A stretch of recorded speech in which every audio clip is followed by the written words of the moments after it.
Guys, pernah nggak lo ngerasa hidup lo tuh kadang sempit banget?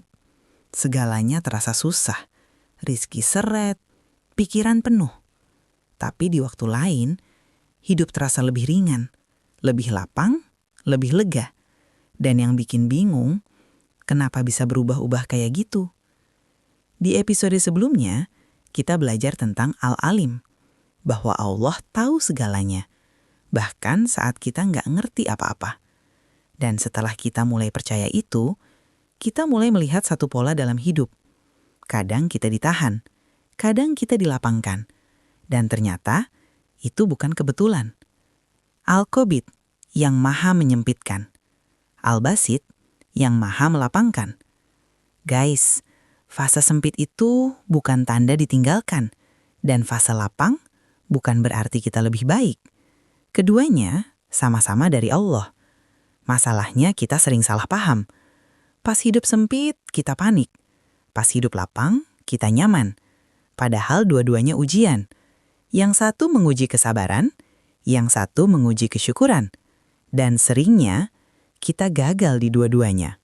Coba lo ingat bro, di fase hidup lo yang paling sempit, lo jadi lebih banyak mikir. Lebih banyak doa. Lebih dekat. Tapi saat hidup mulai lapang, perlahan, lo mulai lupa. Kalau dipikir-pikir, justru di fase sempit itu, lo paling hidup. Kalau lo lagi di fase sempit, jangan buru-buru ngerasa ditinggalkan. Dan kalau lo lagi di fase lapang, jangan buru-buru ngerasa aman. Kalau lo mau belajar melihat hidup dengan cara yang lebih dalam, silahkan subscribe. Bukan supaya hidup selalu enak, tapi supaya kita ngerti apa yang lagi Allah lakukan di hidup kita. Mengenal Al-Qabid dan Al-Basit bikin kita lebih stabil. Pas sempit, kita sabar. Pas lapang, kita sadar diri. Karena kita tahu, ini bukan naik turun biasa. Ini diatur. Dan setelah kita mulai ngerti tentang sempit dan lapang, kita akan lihat fase lain dalam hidup. Kadang kita diturunkan, kadang kita diangkat. Kadang kita merasa kecil, kadang kita diberi posisi.